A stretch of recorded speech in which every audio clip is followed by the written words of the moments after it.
Subject: Staff Sergeant Power. Species: Human.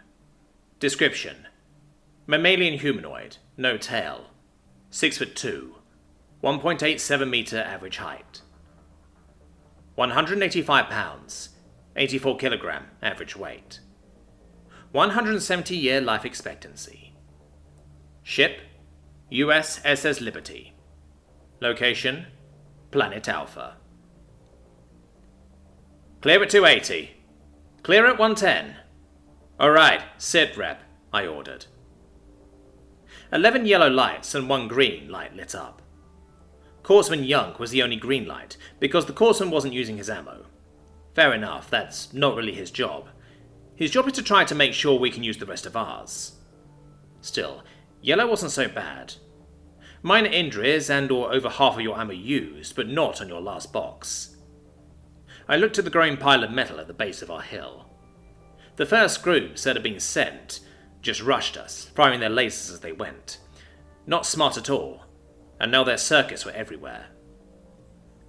This last group, though, had attempted a fire team rush.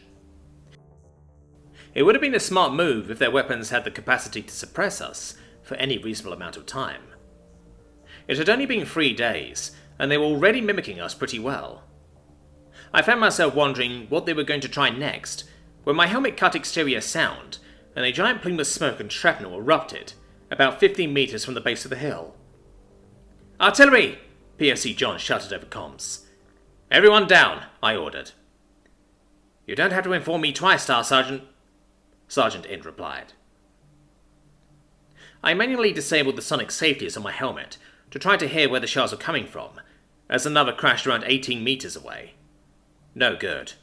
Going to have to try triangulation. We won't be able to get an accurate fix on them, but we'll get a search area at least. "Squad leaders, triangulation. Need to find the general location of that artillery," I ordered. I saw Gruff's gauntlet peek up from his foxhole. I raised mine as well, and triggered the sound localization software. The next shell hit exactly 12 meters away, according to my reading. Then the sounds of the guns caught up to us. The reason that humans have 2 ears is to give us sound localization. Sound generally travels in a circular wave, and by assessing 2 points of a circle, you can triangulate its center. The more distance between the 2 points you get, the better the localization gets. That's why it's harder to tell where a noise is coming from when it's farther away from you. Even with 3 points, we weren't going to get an exact fix. But I got a reading, and so did Graf and Int. About a half-mile wide indicator appeared, about 10 kilometers away from us. Too far away for us to touch them, but that's not what I had planned anyway. I activated my command comms as the next shell hit. "Hellfire 2-9er, this is Shocker Actual, over," I began. "Shocker Actual, this is Hellfire 2-9er, go ahead." "Sending tactical data for a search and destroy. Gun emplacements, how copy?" I asked, as I sent the approximate location of the enemy artillery. "Full copy. Received. Beginning the hunt. Keep your head down, Shocker Actual, over." "Roger. Happy hunting. Shocker Actual out." Another shell impacted, this time close enough for us to catch some dust. I brushed some dirt off myself as Lance Corporal Hart shook himself and turned to me. "What's the plan, Staff Sergeant?" he asked.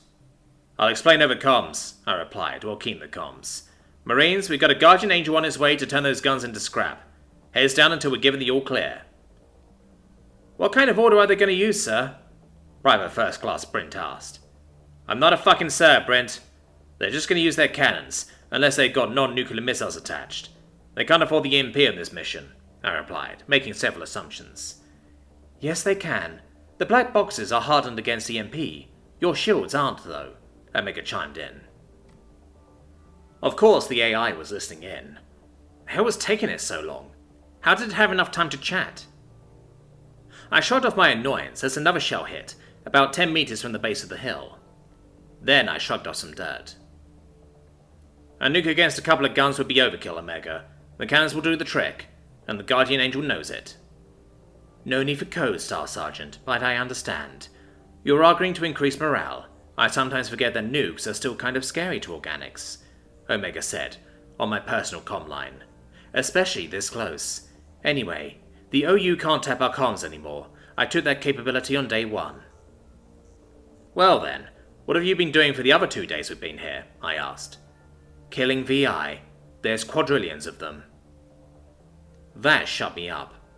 1 AI versus a quadrillion VI? Damn. Omega must be top-of-the-line tech. I decided to never fuck with an AI as another shell impacted, 5 meters from the base of our hill. A piece of jagged shrapnel seemed to magically appear in the hill, just above my foxhole. Hey, Staff Sergeant, you think they'll get there before we take a shell? Hart asked me. Yeah. Hellfire 29 is flying an ET-201 unmanned fighter. Getting there fast will be easy. The pilot won't take any Gs. The search is probably what's taking so long, but they'll make it, I said reassuringly. As if responding to a cue, a very lovely noise came from the direction of the cannons. The sound of 2 50mm autocannons that can fire 5,000 rounds per minute. A very satisfying brrrr, even from a distance. The tense atmosphere immediately dissipated, and I could have sworn I heard Sergeant Gruff say, "Thank God." Shocker Actual, this is Hellfire 29er. Mission successful. Target destroyed. Returning to nest. Over.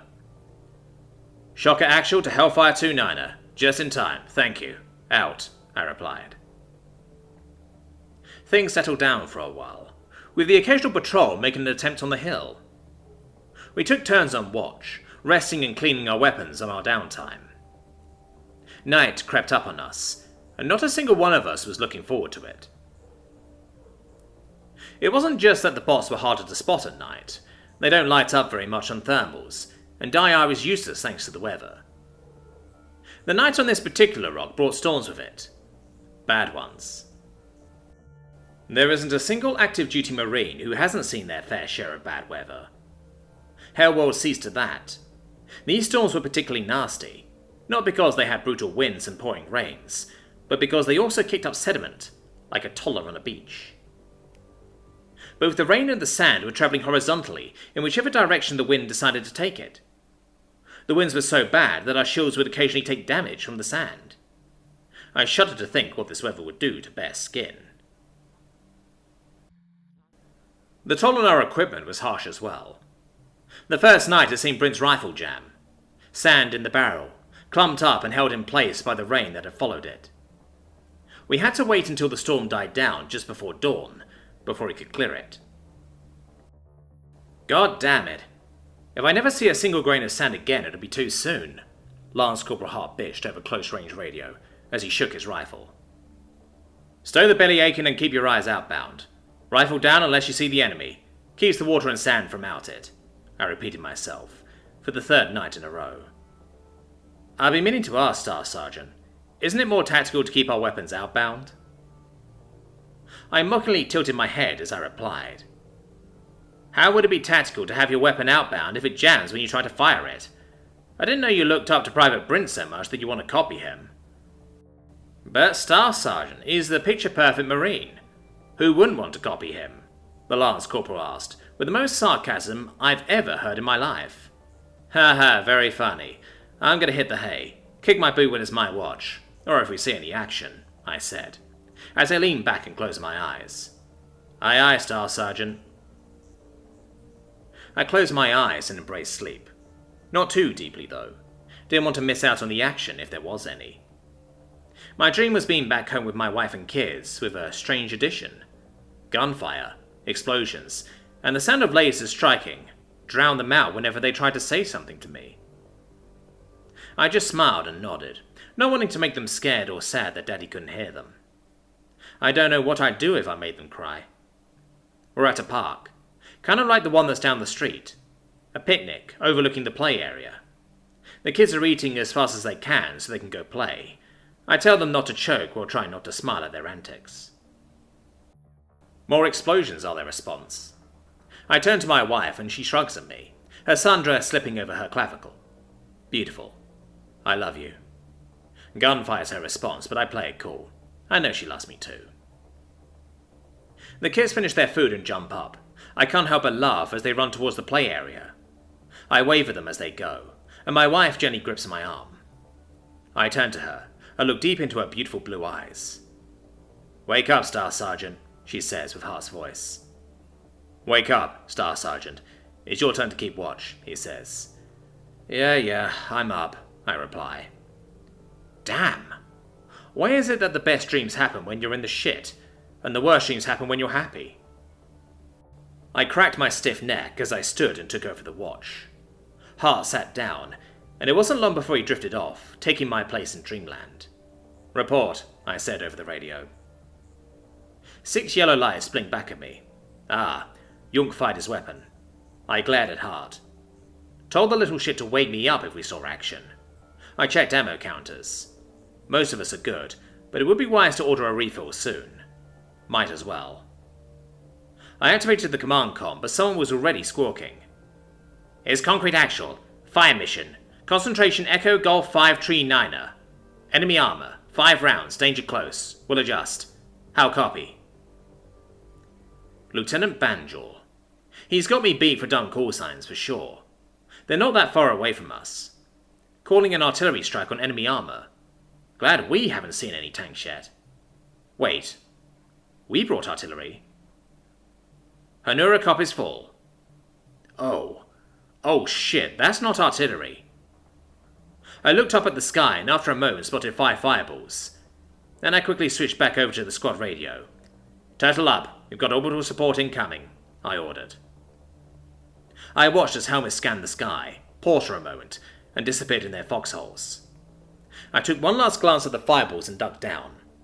I placed a hand on Hart's shoulder so he wouldn't jump up in surprise when the first round hit. Then I waited. Max are fast, but it's quite the distance between orbit and the ground. I tried not to grit my teeth as the tension rose and rose.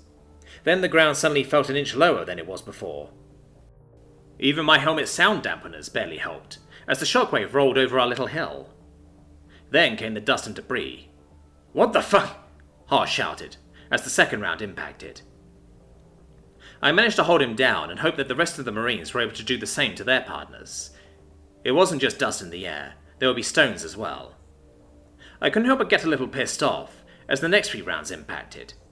It was like riding a grav coaster at a local fair, but involuntarily. I stood up once I was sure more rocks wouldn't be pelting us. "Report," I said over the radio. 12 yellow lights slid back up. Good. I took a moment to gather my wits and dust myself off. Then I checked our directory and found Lieutenant Banjul's personal frequency. "Concrete Actual, this is Shocker Actual. Sit rep." "Shocker Actual, this is Concrete Actual. We're still here, over." "Roger that. Fuck you, sir. I'll copy." "Full copy," Banjul replied with a laugh.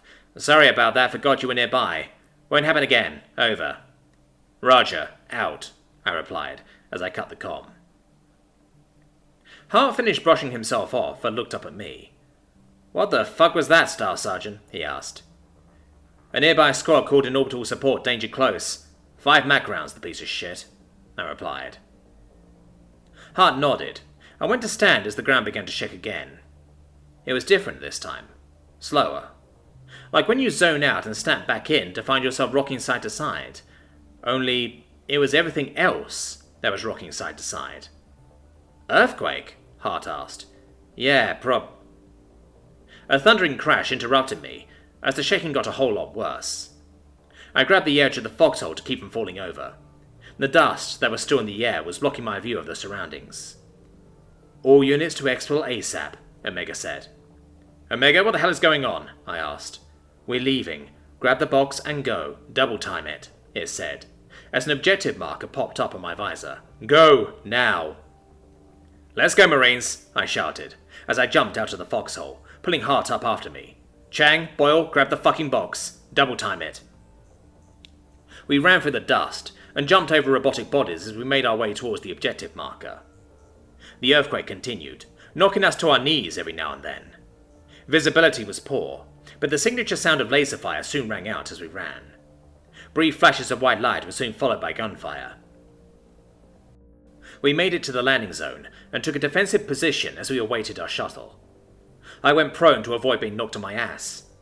The shaking got so bad that the ground had started slapping me hard enough to drain my shield slightly when the shuttle finally arrived. It couldn't land, but it was able to get close enough to the ground that we could all hop aboard. I helped drag the black box aboard and pulled Chang up while Gruff pulled up Boyle. After a quick head count, I told the pilot to punch it, and we began to rise. I almost triggered the hatch, but paused as we started to climb above the dust cloud. There were tears in the ground, like giant ravines that seemed almost bottomless. As we got a little bit higher, I saw something that made my blood run cold. At first, I thought it was a tower.